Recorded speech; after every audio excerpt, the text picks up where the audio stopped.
अब तक के सबसे बुरे दौर से गुजर रहे गाजा में अब एक और काला अध्याय जुड़ गया है। खान यूनिस में हुई एयर स्ट्राइक ने फिर गाजा के जख्मों को हरा कर दिया है। इजरायली हमलों से तबाह हो चुके पूरे गाजा में सिर्फ एक ही इलाका आईडीएफ ने सुरक्षित घोषित किया हुआ था, यानी कि इजरायली बल आम जन को नुकसान न पहुंचाते हुए इस इलाके में एक भी हवाई हमले नहीं करेंगे।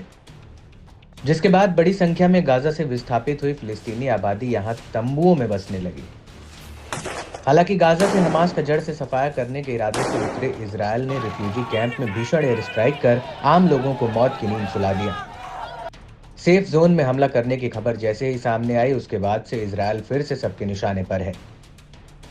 दुनिया भर के देशों ने ही नहीं बल्कि यूएन ने भी इजरायल के एयर स्ट्राइक में मारे जाने वाले 90 से ज्यादा लोगों की मौत पर दुख जताया।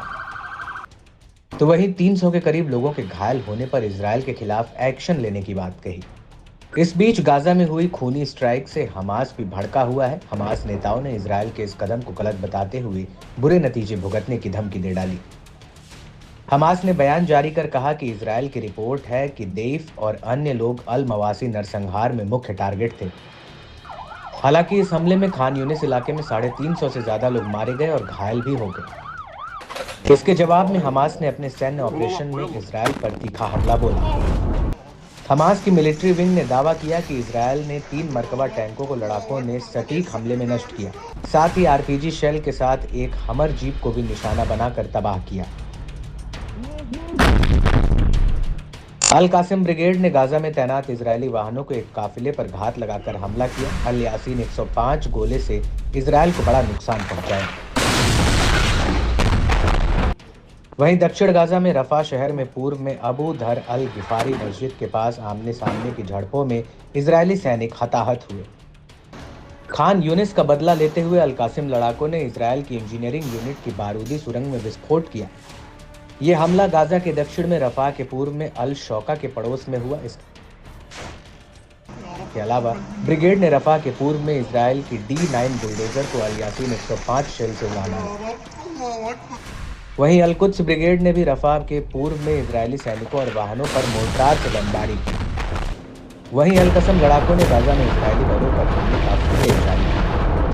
तल अल हवा इलाके की एक क्षतिग्रस्त इमारत में लड़ाकों को इजरायली बलों के लिए बूबी ट्रैप बिछाते देखा जा सकता है। इसमें लड़ाके एक इमारत को उड़ाने के लिए उसे विस्फोटकों को फिट कर रहे हैं। इसके लिए लड़ाके हथौड़े की मदद से दीवार में छेद करते हैं। इसके बाद तार के एक सिरे को दीवार से दूसरे छोर पर सुराग के जरिए भेजते हैं। फिर उस तार को विस्फोटकों से जोड़ते हुए खंडहर हो चुकी इमारत में छिपा देते हैं। बताया जाता है कि यह शाहबाज जैसा एक विस्फोट है जिसे EFP कहते हैं। वहीं एक बिना विस्फोट वाला इजरायली F-16 लॉन्च बम लगाया। इसके बाद जैसे ही एक एक कर करीब 10 इजरायली जवान उस इमारत में दाखिल होते हैं, तभी घात लगाए लड़ाके उस इमारत में रिमोट के जरिए विस्फोट कर देते हैं।